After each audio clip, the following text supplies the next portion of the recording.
Gold, trusted gold buyers. మీరు తాకట్టు పెట్టిన బంగారాన్ని విడిపించి ఈ రోజు ఉన్న మార్కెట్ ధరకు కొనబడను.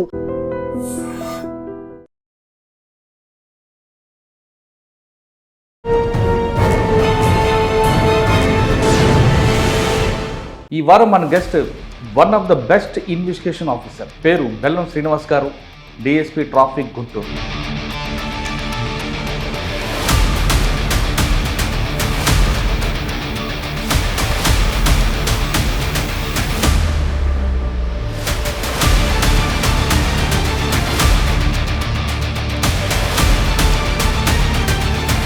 సబ్సిక్వెంట్గా ఊరు మొత్తం కూడా మా మీద టోటల్గా రివర్స్ అయింది.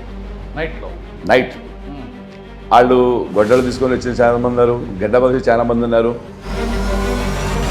సార్ కొండూరులో కానీ రేపల్లో కానీ నేను గుర్తున్నాయి మీకు మంచి కేసు. కొల్లూరులో కత్తి మీద సావనండి, అది నాకే కదా ఎవరికైనా సరే. తెనాలి సర్కిల్లో ఉన్నాం, సర్కిల్ ఇన్స్పెక్టర్ పనిచేస్తున్నప్పుడు ఒక మర్డర్ కేసు కన్విషన్. ఆ కేసు తన తమ్ముడితో భార్యకి అక్రమ సంబంధం ఉందనే ఒక అనుమానం బేస్లో అతను పడింది. అతను యాక్చువల్ బేసికల్ లారీ డ్రైవరు. ఓ రోజు సాయంత్రం పూట నైట్ టైం వచ్చేసి పచ్చడమాలి తీసుకొని ముగ్గురిని చంపాడు. మాకు ఆ రోజు సాయంత్రం ముద్ద దొరికాడు. చూసినాక చెప్పాలంటే ఎలా అట్లనే కొల్లిపురం దావురూరు విలేజ్లో భార్యను ఊరేసి చంపి వాళ్ళే రిపోర్ట్ ఇచ్చున్నారు. సార్ అప్పుడులో ఉన్న కేసుల్లో కన్విషన్ తీసుకొచ్చారు. ఒక కేసులో కన్విక్షన్ రావాలంటే అంటే కొన్ని సందర్భాల్లో మన దగ్గర ఎవిడెన్స్ ఉండొచ్చు, లేకపోవచ్చు.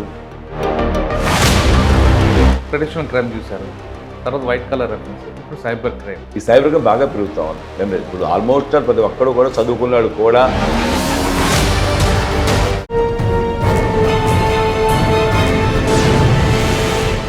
Welcome to crime diaries.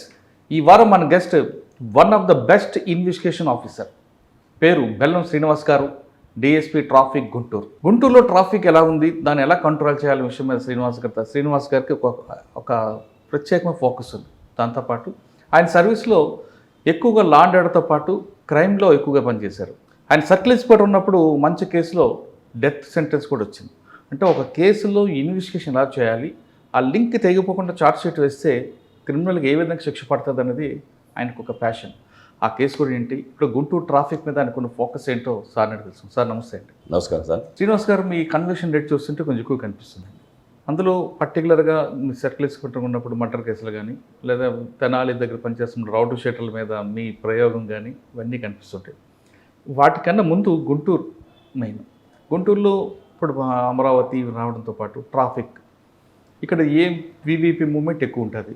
Traffic ఎలా దాన్ని డైవర్ట్ చేస్తుంటారు, పబ్లిక్లో ట్రాఫిక్ అవేర్నెస్ ఉందా లేదా అనే విషయంతో పాటు దానికి మీరు చెప్పినట్టుగా కన్విక్షన్ రేట్ రావాలంటే ఏం చేయాలి, ఆ డెత్ సెంటెన్స్ ఏ కేసులో వచ్చింది, రావడానికి గల కారణం ఏంటి, ఈ రెండు ప్రశ్నలకు సమాధానం చెప్పే ముందు బెల్లం శ్రీనివాస్ గారు, పోలీస్ ఇన్ఫార్మ్ బై ఛాన్సా బై చాయిస్? అది చెప్పాలంటే తప్పనిసరి పరిస్థితుల్లో రావడం జరిగింది. యాక్చువల్గా బేసికల్గా మాది వచ్చేసరికి టోటల్గా అగ్రికల్చర్ ఫ్యామిలీ. మా ఫ్యామిలీలో నేను తప్ప ఇంకా ఎవరు చదువుకున్నడితే ఎవరు లేరు. ఎక్కడండి మీది? మాది ప్రకాశం జిల్లా ఉప్పుగుండూరు, నాగులపూర్వాడ మండలం. నా నాన్నగారు ఒక రకంగా చెప్పాలంటే ఆ టైం కొంచెం రాజకీయంగా కూడా అక్కడ ఊళ్ళో పెద్ద మనిషిగా ఉండేవాళ్ళు. దానివల్ల ఏంటంటే ఎంతసేపు కూడా అప్పుడు అంటే మాకు ఒక ల్యాండ్ 20 acres ల్యాండ్ అయితే ఉంది. ఆయన ఒక సందర్భంలో అన్నారు, అరే మనకెందుకురా ఈ ఉద్యోగాలు అవసరమా,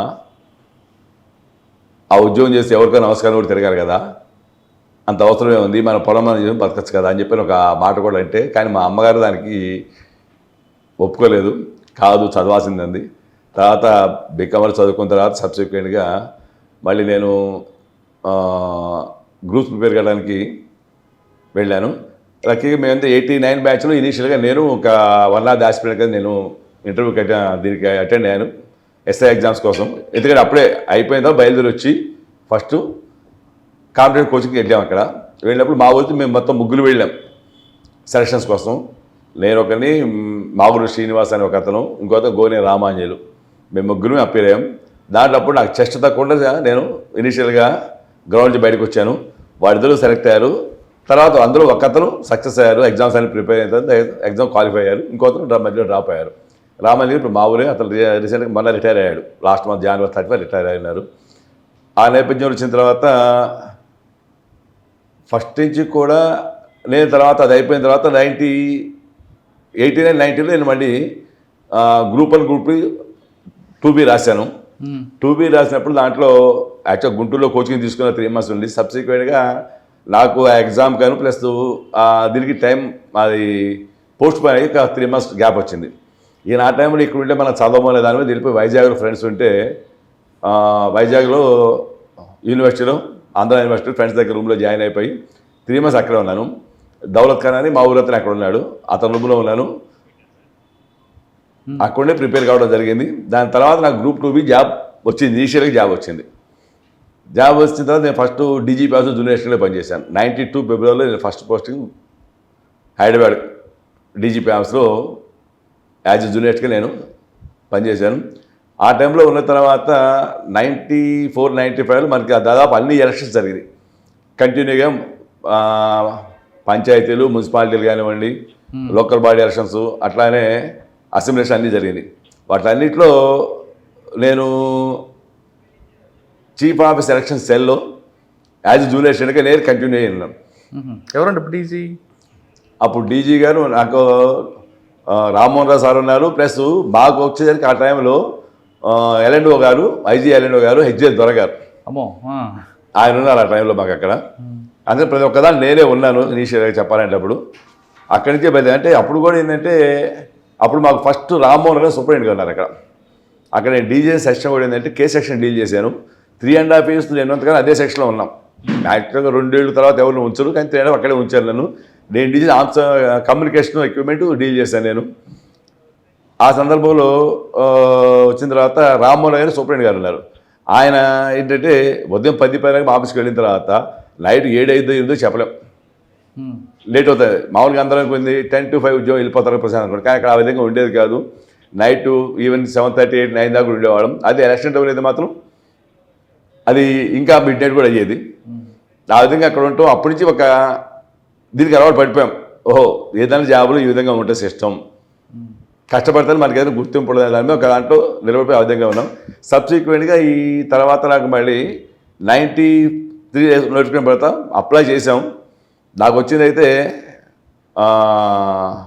ఆఫీస్ కోటా కింద నాకు జాబు వచ్చిందంటే రేంజ్ మొత్తం మీద ఒక 5% పోస్ట్ అయితే ఉంటుంది. దాంట్లో గుంటూరు రోజు నేను ఒక్కడనే ఆఫీస్ స్టాఫ్ కింద నేను రిక్రూట్ అయినాను. దాంట్లో నాకు యాక్చువల్ జాబ్ రావడం జరిగింది. సబ్సిక్వెంట్ 95, ఎందుకంటే అప్పుడున్న బేసిక్ కూడా ఏంటంటే తక్కువ. యాక్చువల్గా ఆ రోజుల్లో యాజ్ జూనియర్ 1850 రూపాయలు బేసిక్. అదే సబ్ ఇన్స్పెక్టర్ పోస్ట్ యొక్క బేసిక్ 25. అక్కడ తేడా చూసుకొని, అంటే నాకు అప్పుడు మ్యారేజ్ అయింది. యాక్చువల్ 94లో నాకు మ్యారేజ్ అయింది.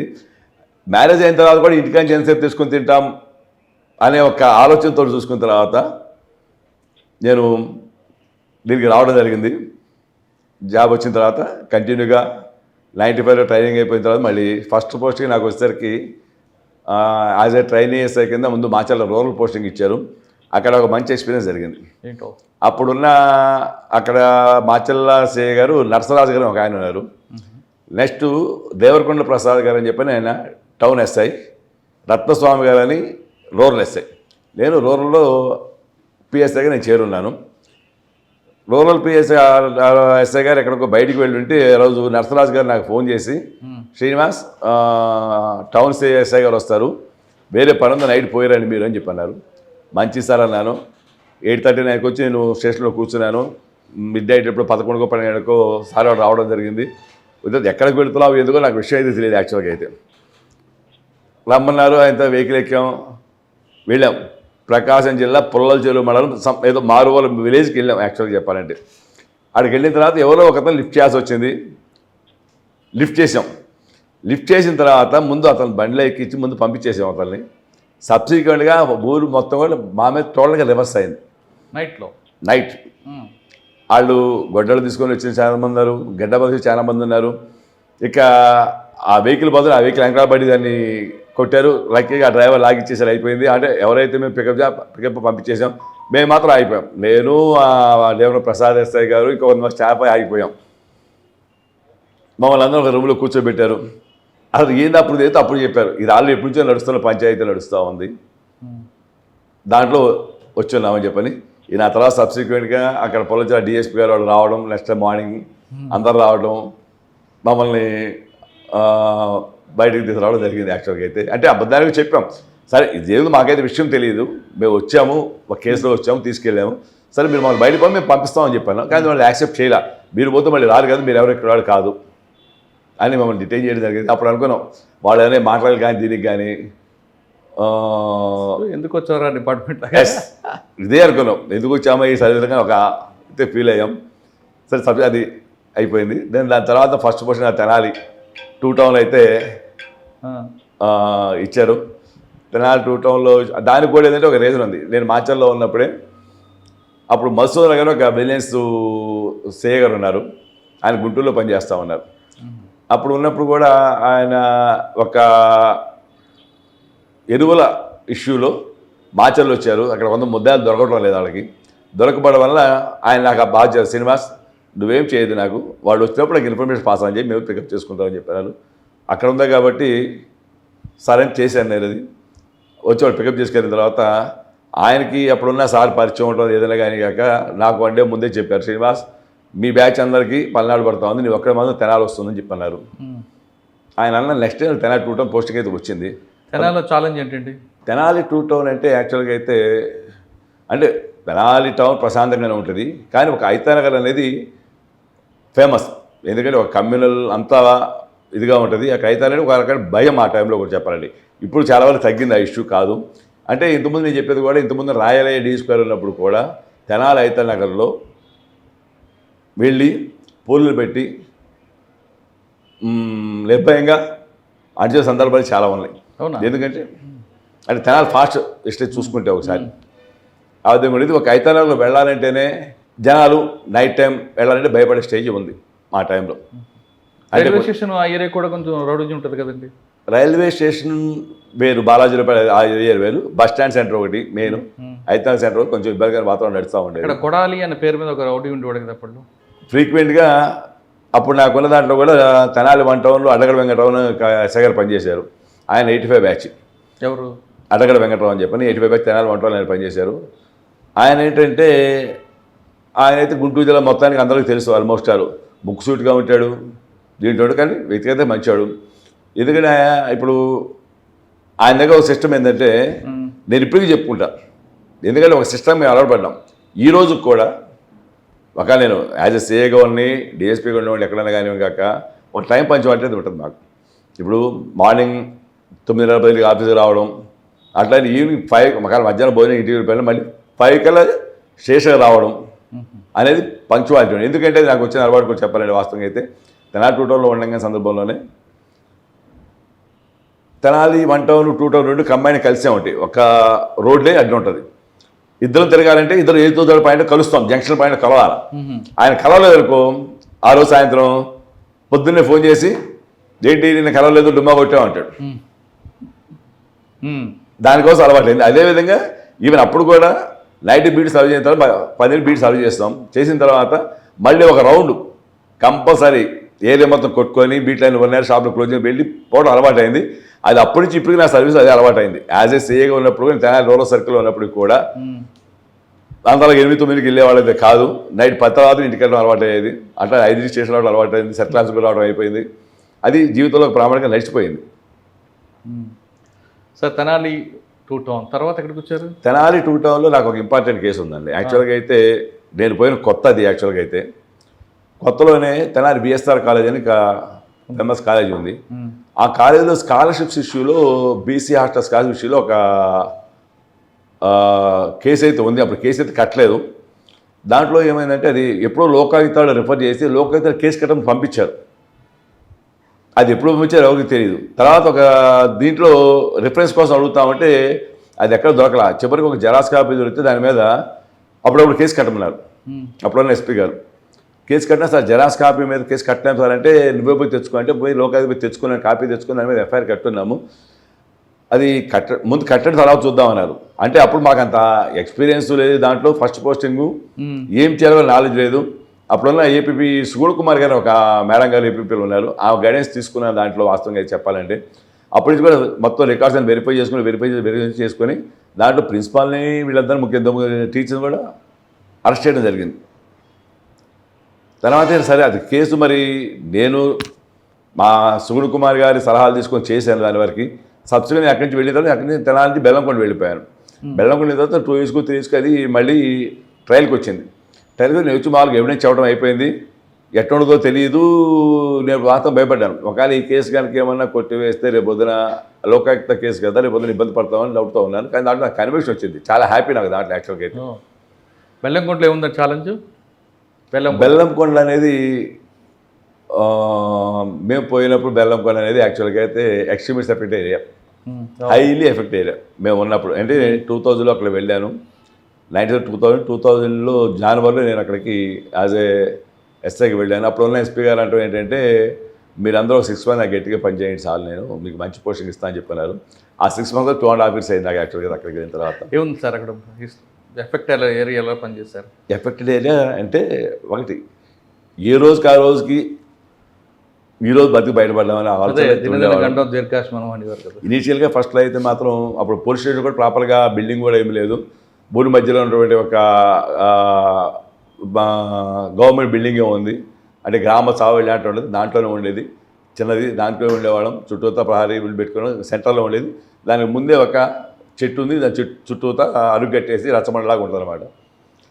సరే ఆ నెలలు వెళ్ళిపోతానని యాక్చువల్లీ ఫ్యామిలీ కూడా తీసుకెళ్ళలేదు అప్పుడు ఇనీషియల్గా అయితే. కానీ ఒక 4-5 నెలలకి ఎందుక ఈ పరిస్థితి అంటే ఇప్పుడు అదే ఆలోచన అదే దీని వల్ల కొంచెం ఇబ్బందికరం అనిపించింది. తర్వాత ఫ్యామిలీ తీసుకెళ్ళి పెట్టాను అక్కడే, జస్ట్ ఎగ్జాక్ట్ పోలీస్ స్టేషన్ ముందు ఉన్నటువంటి ఒక బిల్డింగ్, పాత బిల్డింగ్ తీసుకొని దాంట్లోనే ఉన్నాను. కానీ అక్కడ ఏంటంటే బెల్లంకొండ అనేది అది చెప్పలేని సంభాషణ, వాస్తవం చెప్పాలంటే ఎప్పుడు ఏమైందో అనే ఒక టెన్షన్ వాతావరణం అయితే ఉంది. ఉన్న పీరియడ్లో ఏమైనా జరిగింది ఇన్సిడెంట్లు అక్కడ? చాలా జరిగింది. అది యాక్చువల్గా అయితే నేను టైంలో కూడా మల్లె సుల్తాన్పాలెం ఉంది, నెక్స్ట్ అట్లానే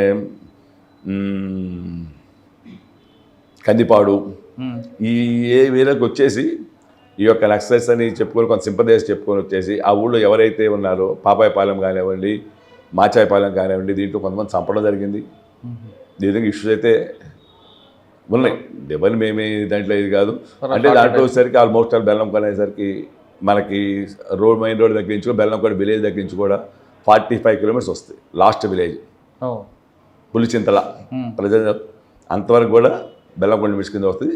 ఎంటైర్ స్టేట్ 45 kilometers వస్తుంది. ఒకే రూట్, పోవాలన్నా రావాలన్నా ఇద్దరు రూట్ రావాలా. పులిచింతలు అంటే మన నల్గొండ బోర్డర్ వస్తుంది కదా, బోర్డర్ వస్తుంది.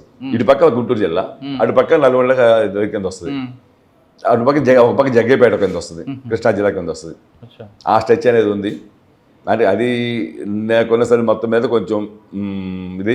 ఆ టైంలో మా ఎస్పీ గారు కూడా పూర్ణచంద్ర గారు, ఆయన పోస్టింగ్ చేసింది. ఆయన ఎవరో పిలిపించారు నన్ను. పిలిచిన తర్వాత నీ దగ్గర బుల్లెట్ ఉంది కదా అన్నాడు. అవసరం అంటే బుల్లెట్ తెచ్చి నా ఆఫీస్లో పెట్టేసాయి అంటే, ఎందుకు సార్ అంటే, కాదు నీకు దానివల్ల ఇబ్బంది ఉంది, ఎందుకంటే నువ్వు అడ్డ రోడ్లో బయలుదేరితే అది ఊళ్ళో సౌండ్ వినిపిస్తూ ఉంటుంది, నీ బండి సేఫ్ కాదని చెప్తే లేదు సార్ నేను అప్పుడు బండి అది తీసేయడం జరిగింది, బుల్లెట్ తీసేయడం జరిగింది. ఓకే, బెల్లంకొండ తర్వాత ఎక్కడికి వచ్చారు? బెల్లంకొండ మళ్ళీ పొల్లూరు వచ్చానండి. ఎక్కడండి? పొల్లూరు టౌన్. పొల్లూరు టౌన్లో 3 years పనిచేశాను. అంటే ఇది ఏది కూడా నాది తెనాలి 1 town 3 years చేశాను, బెల్లంకొండ 2.5 years చేశాను. నెక్స్ట్ మళ్ళీ పొన్నూరు టౌన్ 3 ఏళ్ళు చేస్తున్నాను. పొన్నూరు తర్వాత మళ్ళీ రేపల్లె 2.5-3 years చేశాను. దాని తర్వాత మళ్ళీ నేనే కాదని నేను ట్రాన్స్కో విజిలెన్స్ ఎలక్ట్రిసిటీ విజిలెన్స్ వెళ్ళాను. దాంట్లో 3 years వర్క్ చేశాను. అంతా నా ఎస్ఐ పోస్టింగ్ అయితే క్లియర్ అయిపోయింది. 3 ప్లేసుల్లో కూడా ఫుల్ టర్మ్ చేశారు. టెన్యూర్ కంప్లీట్ అయిందండి. సార్ పొన్నూరులో కానీ రేపల్లో కానీ ఏం గుర్తున్నాయి మీకు మంచి కేసులు? పొన్నూరులో కత్తిమే సామనాడి, అది నాకే కదా ఎవరికైనా సరే. దాంట్లో ఇప్పుడు మేము చెప్పగలిగితే దాంట్లో నేను ఒకటి చేశాను అక్కడ 3 years. అట్లా నా కొలీగ్ బాలసుబ్రహ్మణ్యం ఉన్నాడు, అతను కూడా 3 years సక్సెస్ఫుల్గా చేయగలిగాడు. ఏముంటుందో ఛాలెంజ్ అక్కడ? అంటే అక్కడ ఛాలెంజింగ్ అంటే ఏం లేదు కానీ ఇక్కడ మెయిన్ 4 communities ఉంటాయి. సెన్సిటివ్ టౌన్ పొన్నూరు టౌన్ అనేది. అక్కడ వచ్చేసరికి ముస్లింలో ఒక డామినేషన్ ఉంది, నాయుడు కమ్యూనిటీ డామినేషన్ ఉంది, కమ్మా డామినేషన్ ఉంటుంది, ఎస్సీస్ ఉంటారు, 2 communities ఉంటాయి అక్కడ. అన్నీ పెద్ద పెద్దవి, అన్నీ కూడా పెద్ద ఉంటాయి. దీంట్లో వచ్చేసరికేమో మనకి ఒక పక్క వచ్చేసరికేమో నాయుడు డామినేషన్ ఉంటుంది, సెంటర్ ఇంకో పక్కమో ముస్లిం డామినేషన్ ఉంటుంది, ఇంకో సెంటర్ వచ్చేసరికేమో నిడుబ్రోలు వచ్చే కమ్మా డామినేషన్ ఉంటుంది, మళ్ళీ 2 పక్కల నిడుబ్రోలు ప్లస్ పొన్నూరులో ఎస్సీ డామినేషన్ ఉంది. ఇవన్నిటి మీద అన్ని బేరీ చేసుకుంటూ ఒక దీంట్లో పోగలిగితేనే సక్సెస్ఫుల్గా వెళ్తాను తప్ప అదర్వైజ్ ఏమాత్రం ఒక పక్క బ్యాలెన్స్ మనం తప్పినా కానీ అక్కడ ఇబ్బంది పడతాం. చెప్పాలంటే సెన్సిటివ్ టౌన్, అందులో అక్కడ అప్పుడు పొలిటికల్ కూడా పెద్ద ఇది కాదు, కానీ కొన్ని వేరే చిన్న చిన్న ఇష్యూస్ అయితే ఉన్నాయి అక్కడ కూడా వాస్తవంగా అయితే. అది పొల్లూరు ఇప్పుడు చూసుకున్నా కానీ కొంచెం హాట్గానే ఉంటుంది, ఎప్పుడు చూసుకున్నా కానీ ఇష్యూ అయితే నడుస్తూ ఉంటుంది. సార్ పొన్నూరు ట్రాన్స్కోలో మీకు ఇన్స్పెక్టర్గా ప్రమోషన్ వచ్చిందా? ట్రాన్స్కో అయిపోయింది, ఇన్స్పెక్టర్ ప్రమోషన్ వచ్చింది. అని వచ్చిన తర్వాత మళ్ళీ ఫస్ట్ పోస్టింగ్ నేను మళ్ళీ తెనాలి 3 టౌన్కి వెళ్ళాను. తెనాలి 3 టౌన్లో ఒక 9 months ఉన్నాను. దాని తర్వాత మళ్ళీ తెనాలి తాలూకా సర్కిల్కి వచ్చాను, అక్కడ 2 years 9 months 10 months దాకా ఉన్నాను. తర్వాత మళ్ళీ అక్కడి నుంచి సబ్సిక్వెంట్గా ఎలక్షన్ పాయింట్ ఆఫ్ వ్యూలో ఒక జిల్లాలో 3 ఏళ్ళు, ఇక్కడి నుంచి నెల్లూరు ఒక 6 months బీఆర్లో ఉన్నాను. అది అయిపోతే మళ్ళీ తెనాలి రావడం. ఈ తెనాలి ఎక్కువ అంటే ఆ టైంలో వచ్చింది తెనాలి కాదు, యాక్చువల్ కొత్తపేటలో ఒక పోస్టింగ్ తీసుకున్నాను. అప్పట్లో ఏంటంటే మన ఈయన పిహెచ్ రామకృష్ణ గారు ఎస్పీ గారు ఉన్నారు. ఆయన వచ్చిన తర్వాత ఆయనే నాకు కొత్తవాడ పోస్టింగ్ అయితే వేయించారు. ఒక 1 month అయితే ఉన్నాను. సబ్సిక్వెంట్గా కానీ నేను కాదులే అంటే నా ఫ్యామిలీ అప్పుడు పాప నాకు తెనాలి చదువుతూ ఉంది, ఫ్యామిలీ ఇంట్రెస్ట్ లేక నేను కాదంటే అప్పుడు మళ్ళీ సార్ అయితే తెనాలి వెళ్తాను సార్ అని చెప్పి మళ్ళీ తెనాలి పోస్టింగ్ ఇచ్చిన 1 టౌన్కి వెళ్ళాను. 1 టౌన్లో 2 years 9 months మళ్ళీ అక్కడ కంటిన్యూ అయిపోయింది. అక్కడ ప్రమోషన్ కదా. తర్వాత మనకి నుంచి 2000 తెనాలి మళ్ళీ గుంటూరు డిటీసీకి వచ్చాను, ట్రైనింగ్ సెంటర్కి వచ్చాను. దాంట్లో 1.5 years పని చేసుకున్న తర్వాత ప్రమోషన్ కలదు. అంతే మళ్ళీ తర్వాత లాలాపేట ఒక 9 months ఉన్నాను. ఎలక్షన్ పాయింట్ అయితే మళ్ళీ 4.5 years విఆర్లో ఉన్నాను. ఎందుకో అంటే 2019 to 24 అర్థమైంది. దాంట్లో ఒక 4 years దాంట్లో అప్పుడు సిసిఎస్లో పనిచేసిన 4 years. తర్వాత లాస్ట్ మంత్ విఆర్లో ఉన్నాను, లాస్ట్ 1 year విఆర్లో. తర్వాత మళ్ళీ పోస్టింగ్ ఫస్ట్ మళ్ళీ తెనాలి రూరల్ సర్కిల్ మళ్ళీ వెళ్ళాను. ఒక 6 months అక్కడ పని. తర్వాత నేను మెడికల్ లీవ్ పెట్టుకుని బయటకు వచ్చేసాను. ఆన్ ప్రమోట్ మళ్ళీ దీంట్లో వచ్చాను. వచ్చిన తర్వాత ట్రాఫిక్ తీసుకున్నాను. ఓకే, ఇది నా తెనాలి సర్కిల్లో ఉన్న సర్కిల్ ఇన్స్పెక్టర్ పనిచేసిన టైంలో ఒక మర్డర్ కేసు కన్విక్షన్, ఆ కేసు వచ్చింది. తెనాలి రూరల్లో ఉండగా సంగం జాగర్లమూడి విలేజ్ ఉంది, సంగం జాగర్లమూడి, కస్తూరి శివనాగేశ్వర స్వామి అని చెప్పని అతను మెయిన్ కల్పిట్. దీంట్లో ఇతనికి పెళ్ళైంది, భార్య ఉంది. కాకపోతే ఇతనికి ఏంటంటే ఒక అనుమానం, తన తమ్ముడితో భార్యకి అక్రమ సంబంధం ఉందనే ఒక అనుమానం బేస్లో అతను పడింది. అతను యాక్చువల్ బేసిక్గా లారీ డ్రైవరు, వాళ్ళ బ్రదర్ హైదరాబాద్ జాబ్ చేసుకుంటూ ఉంటాడు. దానికి వాళ్ళ నాన్న అమ్మ వీడు సహకరిస్తున్నారు, అమ్మమ్మ సహకరిస్తారనే ఒక ఇది అతని మనసులో పడిపోయింది. ఆ మనసులో అనుమానంతో పడిపోయిన తర్వాత ఇప్పుడు వచ్చి వాడు హరాస్ చేస్తూ ఉండేవాడు. ఓ రోజు సాయంత్రం పూట నైట్ టైం వచ్చేసి పచ్చడమల్లి తీసుకొని 3 చంపాడు. ఎవరో నీ తమ్ముడిని? తమ్ముడు తమ్మ హైదరాబాద్లో ఉంటాడు. భార్య విడివ వరకు వెళ్ళిపోయింది. తండ్రి, తల్లి, అమ్మమ్మ, నాయనమ్మ 3 చంపాడు.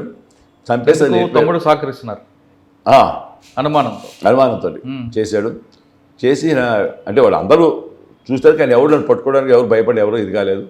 వాడు మామూలుగా ఆయన వెళ్ళిపోయాడు. ఇక మేము వాడు దొరకడానికి ఉన్నాం. అప్పుడు మాకు ఎస్పీ గారు రవిచంద్ర గారు సార్ సీన్కి వచ్చారు, చూశారు. సరే వీడు ఏం పైన మొత్తం కనుక్కున్న తర్వాత వీడు ఇప్పుడు దొరుకుతాడు శ్రీనివాస్ అని చెప్పని కూడా అన్నారు. ట్రై చేస్తాం సరే సార్ చూడమని చెప్పి వెళ్ళిపోయారు. జస్ట్ ఆయన అట్లా ఒక 2 kilometers వెళ్ళారో లేదో మళ్ళీ వెంటనే ఫోన్ చేసి నాకు 2 రోజులు ముద్ద అరెస్ట్ కావాలని చెప్పి అన్నారు. మళ్ళీ నాకు 2 రోజులు ముద్ద అరెస్ట్ కావాలని చెప్పన్నారు. అంటే 3 days సెన్సెస్ అయిపోయింది కాబట్టి కావాలని చెప్పారు. సార్ మంచిగా ట్రై చేస్తాం సార్ అన్న. మా అదృష్టం బాగుండి దాంట్లో మాకు ఆ రోజు సాయంత్రం ముద్ద దొరికాడు. టూ ఫ్రాంక్ చెప్పాలంటే ఎలా చిన్నగా ఇన్ఫర్మేషన్ పెట్టుకుంటూ ఉన్నాము. ఒక క్లూ తీసుకున్నాము. వాడు ఒక బార్లో ఉన్నాడు, అక్కడి నుంచి ఫోన్ రావడం, వెంటనే పోయి పికప్ చేయటం. అప్పుడు మాకు ఎస్ఐ సురేష్ బండ్లార్స్లో ప్రజెంట్ లేదు, ఎస్బీలో ఉన్నాడు, పల్నాడు ఎస్బీలో ఉన్నాడు. ఇన్ఫర్మేషన్ రావడం, వాడిని వెంటనే పికప్ చేసుకున్నాం. చాలా హ్యాపీ అంతవరకు. దాంతో మళ్ళీ ఒక దురదృష్టం మమ్మల్ని వెంటాడింది.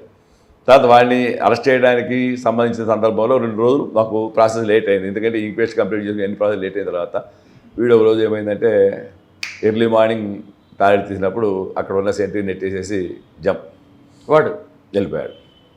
ఇక ఎస్పీ గారే సమాధానం చెప్పాలా ఏం చెప్పాలో మాకు అందుగా సార్ చెప్పిన తర్వాత నాకు సంబంధం లేదు. కానీ అప్పుడు ఉన్న ఆఫీసర్లకు గుడ్ విల్ కానీ ఇదే కానీ ఎవరిని సస్పెన్షన్ మేము లేకుండా ముందు వాళ్ళు పట్టమని చెప్పినారు. ఇనిషియల్గా చెప్పాలంటే అంటే త్రిబుల్ కేసులు మర్డర్ కేసు తప్పదు. దానికి మేము ఎట్లా ప్రిపేర్ కావాలి, ఎవరైనా ప్రిపేర్ కావాలి. దాంట్లో పబ్లిక్లో దొరికిన విడిచిపెట్టారు. పారిపోయాడు, అది పెద్ద డ్యామేజ్.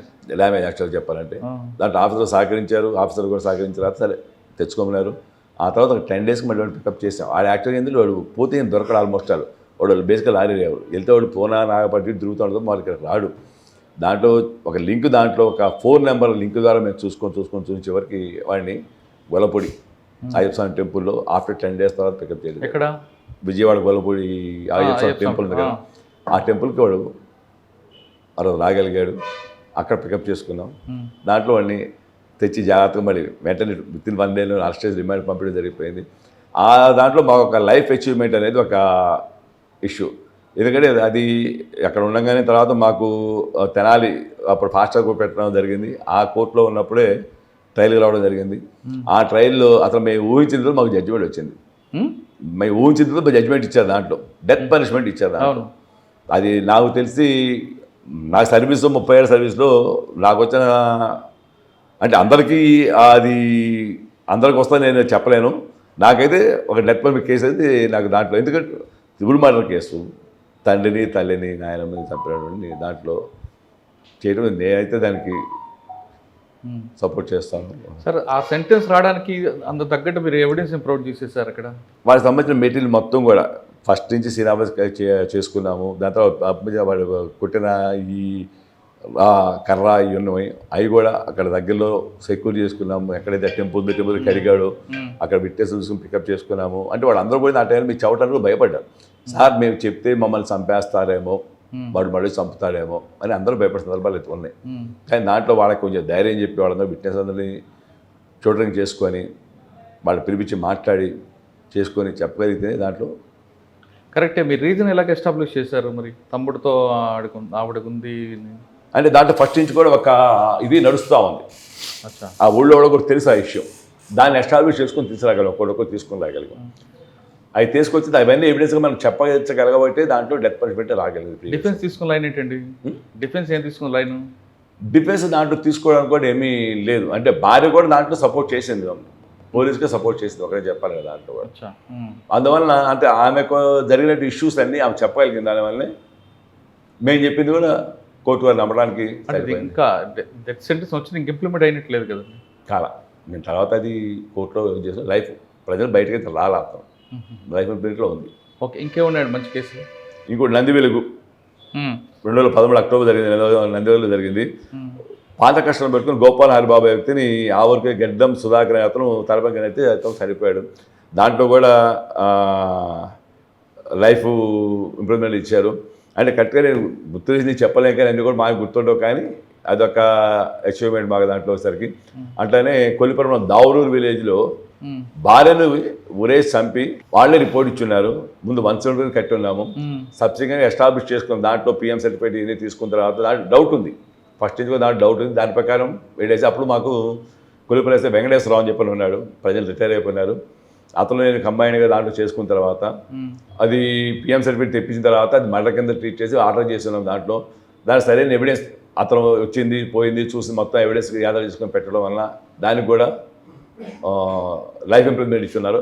అంటే నాకు తెలిసి నా ఈ సినారియోలో దాదాపు అక్కడ నెక్స్ట్ కొల్లూరు అనంతపురం దగ్గర కూడా ఒక కేసులో లైఫ్ ఇంప్రూవ్మెంట్ అనేది వచ్చింది. అంటే ఆ టైంలో తాలూకా సర్కిల్ అనేది ఇప్పుడు 2గా విడిపోయింది. తెనాలి తాలూకాలు అంతకుముందు తెనాలి రూరలు, కొల్లిపర, దుగ్గిరాల, కొల్లూరు, వేమూరు ఉండే.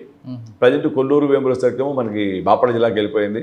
దుగ్గిరాల సర్కిల్ మంగళగిరి రూరల్ కింద వెళ్ళిపోయింది. ఒక present Tenali rural circle, Tenali rural మరియు కొల్లిపర 2 ఉన్నాయి. సార్ అప్పుడులో ఉన్న కేసుల్లో కన్విక్షన్ తీసుకొచ్చారు. ఒక కేసులో కన్విక్షన్ రావాలంటే ఇన్వెస్టిగేషన్ ఎలాగ ఉండాలండి? కేసులో ఇన్వెస్టిగేషన్ రావాలంటే ముందు ఆ ప్రొసీజర్ ఏంటి? అంటే కొన్ని సందర్భాల్లో మన దగ్గర ఎవిడెన్స్ ఉండొచ్చు, లేకపోవచ్చు.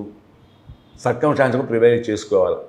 ఆ సంఘటన జరగడానికి కావాల్సిన పరిస్థితులు ఏంటి, అంతకుముందు జరిగిన ఆ రోజు జరిగిన పరిస్థితులు ఏంటి, ఆ సర్కమ్స్టాన్స్ ఎవిడెన్స్గా మొత్తం తీసుకొని కోడింగ్ చేయగలిగితే మనం ఫస్ట్ నుంచి వెళ్ళిన తర్వాత అసలు సైంటిఫిక్ ఎవిడెన్స్ ఏముంది మనకి, అక్కడ ఏమున్నాయి, ముద్దాయికి సంబంధించి ఏమున్నాయి అనేది సెక్యూర్ చేసుకోవాలా.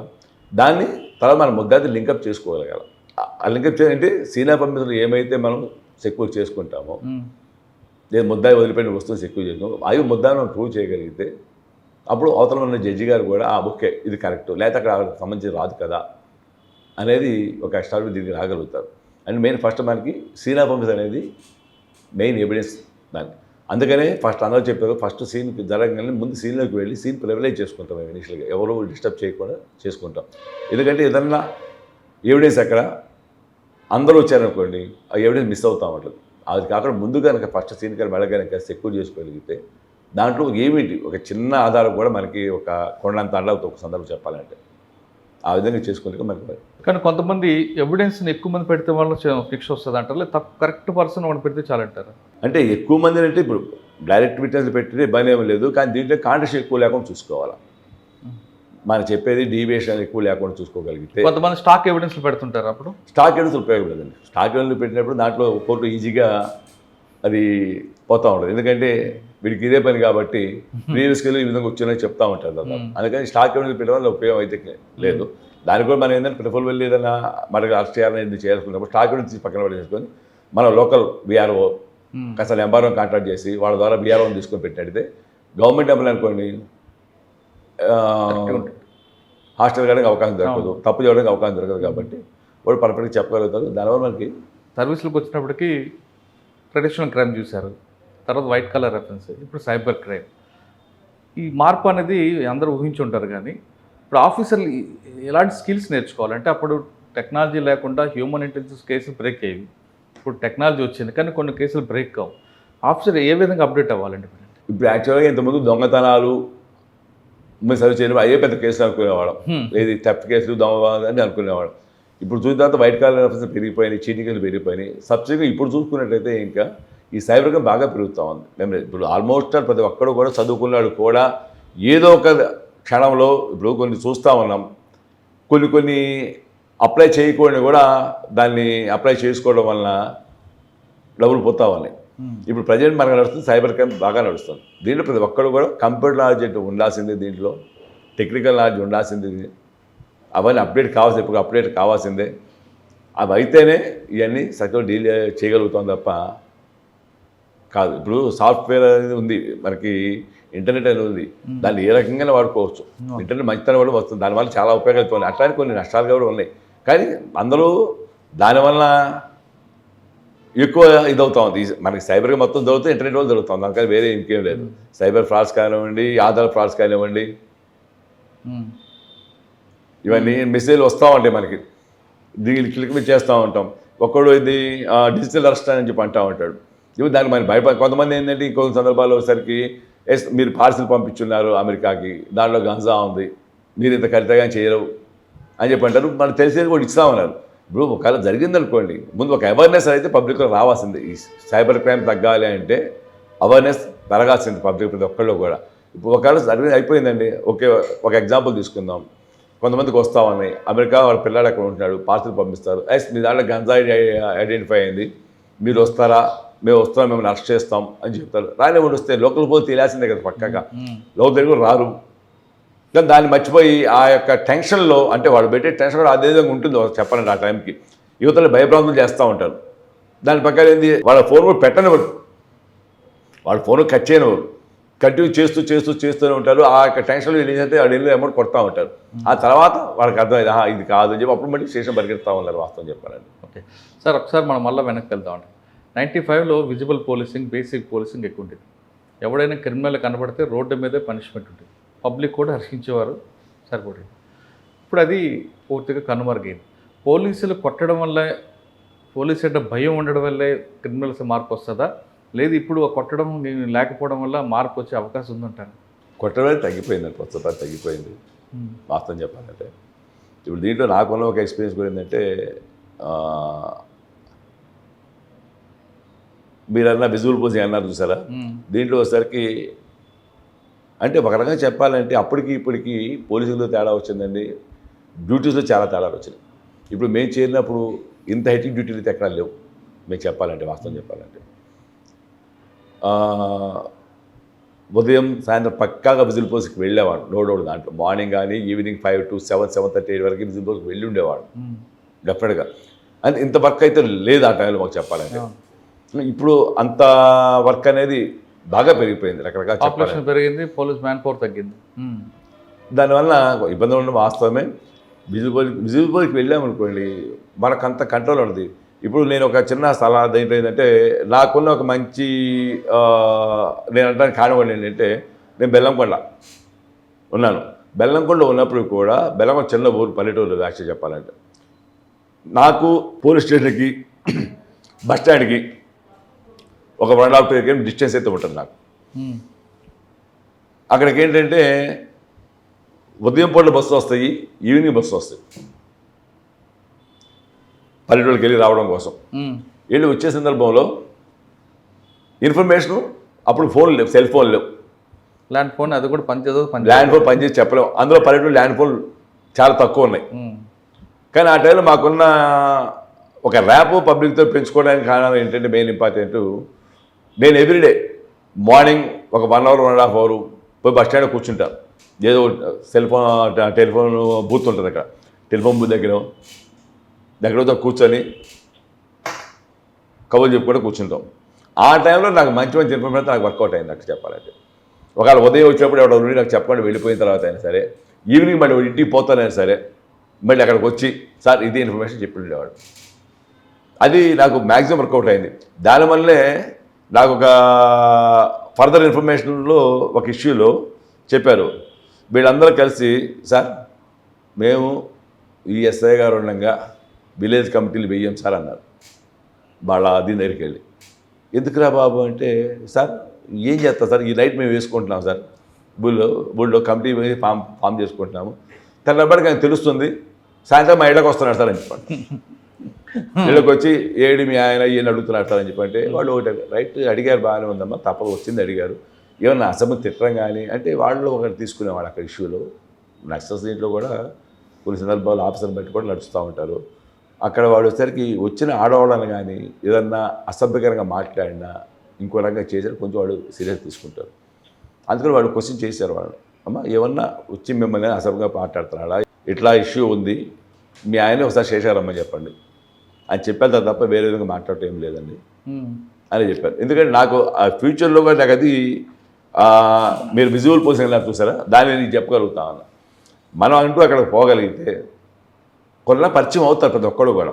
ఎందుకంటే అక్కడ యాక్చువల్గా ఆ ఏరియాలో పోలీస్ స్టేషన్ రావడం కానివ్వండి, వస్తే వాడికి ముద్ర వేస్తారు, ఓకే వీళ్ళు పోలీస్ యూనిఫార్మ్ ముద్ర వేస్తారు. వాడు అయినా కాబట్టి ఒకరికి వచ్చినా కానీ దేవి చెప్తారు. కానీ మీరు వెళ్ళినా కూడా పోలీసు వాడు ఇంటికి వచ్చాడని ముద్ర పడుతుంది కదా.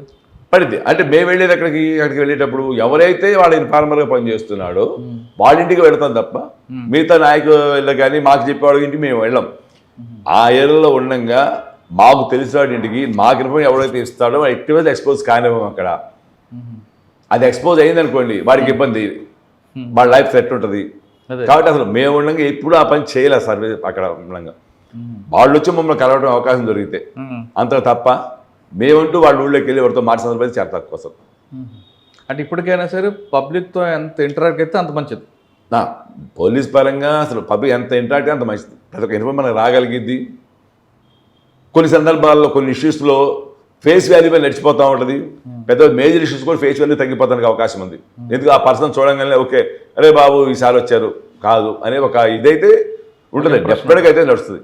ఫేస్ వాల్యూ ఆ యొక్క వ్యక్తి యొక్క దీన్ని బట్టి ఇది ఉంటుంది డిపార్ట్మెంట్లో. ఓకే, ఇంకా డిఎస్పీ ప్రమోషన్ వచ్చాక కొంతకాలం వీఆర్ ఉంటే తర్వాత ఇక్కడికి వచ్చారు. ట్రాఫిక్, గుంటూరు ట్రాఫిక్ మీద మీ ఫోకస్ ఏంటి? గుంటూరు ట్రాఫిక్ అనేది ఇంతకుముందుకి ఇప్పటికి చాలా మార్పు అయితే ఉందండి. బేసికల్గా ఏంటంటే ఇప్పుడు మనకి ఈస్ట్ సబ్ డివిజను వెస్ట్ రెండు ఉన్నాయి. రెండింటికి లింకప్ అనేది ఒక రెండు కాన్స్టిట్యూన్సీ కలిపేది కూడా రెండే దారులు చెప్పాలంటే మనకి. ఏటు శంకరవాస్ ఫ్లైఓవర్ ఒకటి, నెక్స్ట్ కంకరోడ్ల ఫ్లైఓవర్ ఒకటి. ఈ రెండు ఫ్లైఓవర్ మీద ఆధారపడి ఉంది. తర్వాత ఈ మధ్యగా రింగ్ రోడ్ కొత్తగా వేస్తున్నారు 2010-12 నుంచి, అది కూడా బాగానే నడుస్తూ ఉంది. కానీ ఈ టౌన్లో ఈ రెండు కాబట్టి అందులో ఇప్పుడు శంకరోడ్ని పడగొట్టున్నారు. ఒక 6 months నుంచి దాన్ని పడగొట్టున్నారు. దానివల్ల ట్రాఫిక్ అంతా మనం డైవర్ట్ చేయాల్సి వస్తూ ఉంది. ఆ డైవర్ట్ చేయటంలో అనేది మాకు మా ఎస్పీ గారు అంటూ ఒక మంచి అసెట్ అనుకో. రీసెంట్గా కూడా మా ఎస్పీ గారు నేను టౌన్ చూడాలా అనే దానిలో సార్ వచ్చి బండి మీద టూర్ల మీద తిరిగేసి ప్రతి ఒక్క సెంటర్ తిరిగేసి ఒక్కో పాయింట్ ఒక ఆయన అవగాహన చేసుకొని ఒక ప్లాన్ ప్రకారం మాకు కొన్ని గైడెన్స్ ఇచ్చారు. దాని ప్రకారం మేము నడుస్తూ ఉన్నాం. ఎందుకంటే ఇప్పుడు ఆ ఫ్లోటింగ్ అయితే రాను పెరుగుతూనే ఉంది తప్ప వెహికల్ రౌట్ తగ్గట్లా. అందులో బేసికల్గా చెప్పాలంటే మనకి ఈ రెండుతో పాటు శంకరరావు బ్రిడ్జి పడేసిన తర్వాత నుంచి కూడా మనకి అటు ఇటు కలిపేది కంకరోడ్ ఫ్లైఓవర్ ఒకటి ఉంది. దాని తర్వాత మనకి అక్కడ మూడొంతులు ఉంది, మూడొంతులు డౌన్ నుంచి వెళ్ళాల్సి వస్తూ ఉంటుంది. నెక్స్ట్ కంకరోడ్ ఫ్లైఓవర్ కింద అండర్ పాస్ ఒకటి ఉంది, ఏటీగా అండర్ పాస్ ఉంది, అండర్ పాస్ నుంచి రావాల్సి వస్తూ ఉంటుంది. ఈ రెండు చోట్ల కూడా ఏంటంటే మన వర్షపడడం చాలా ఇబ్బంది అవుతా ఉంది.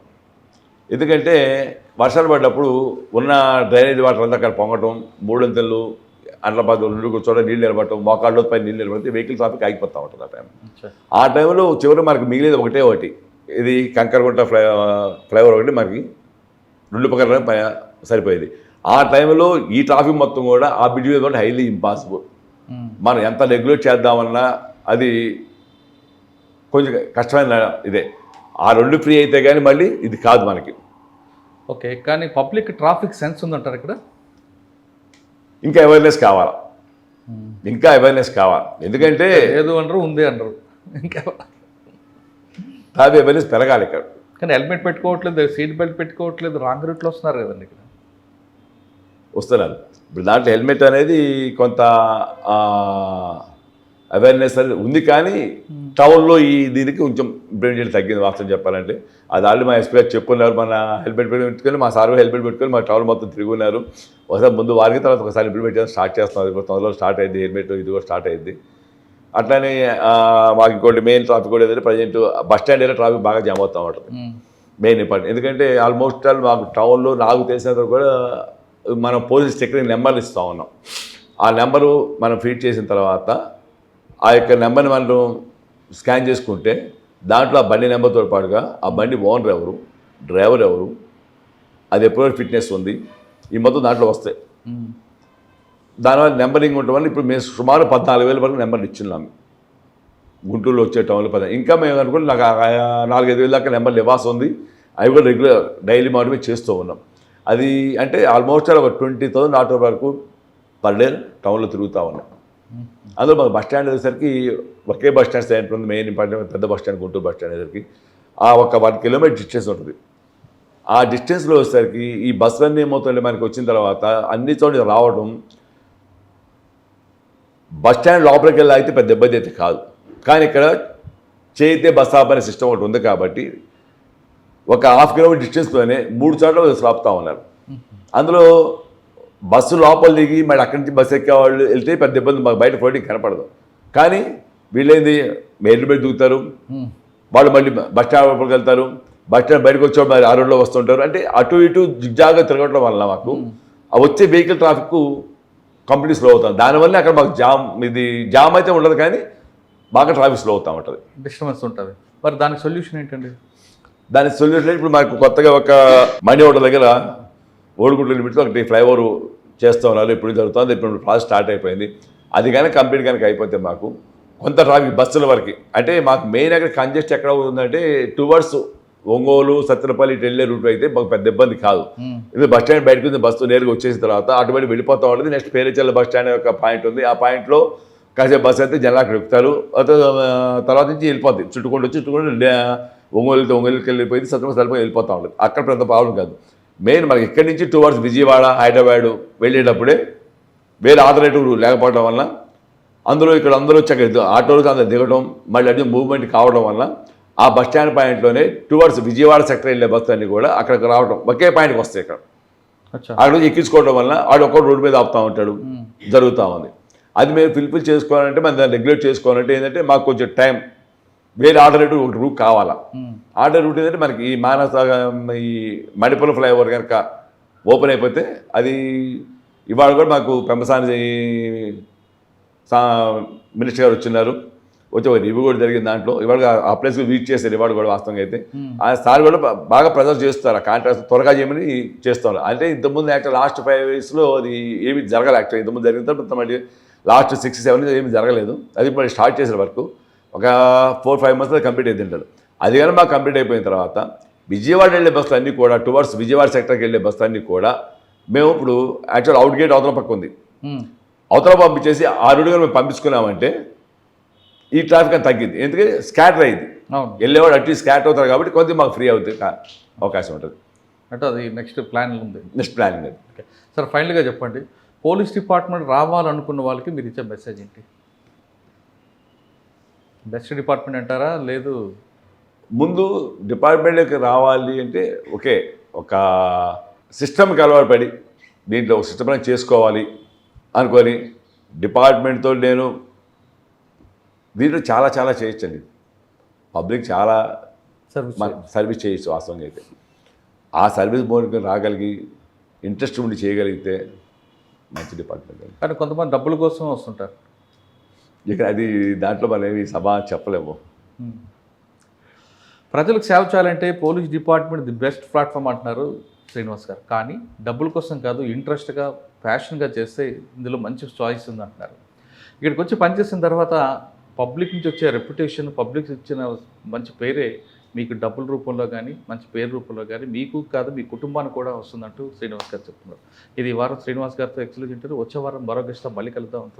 Thank you very much. All the best.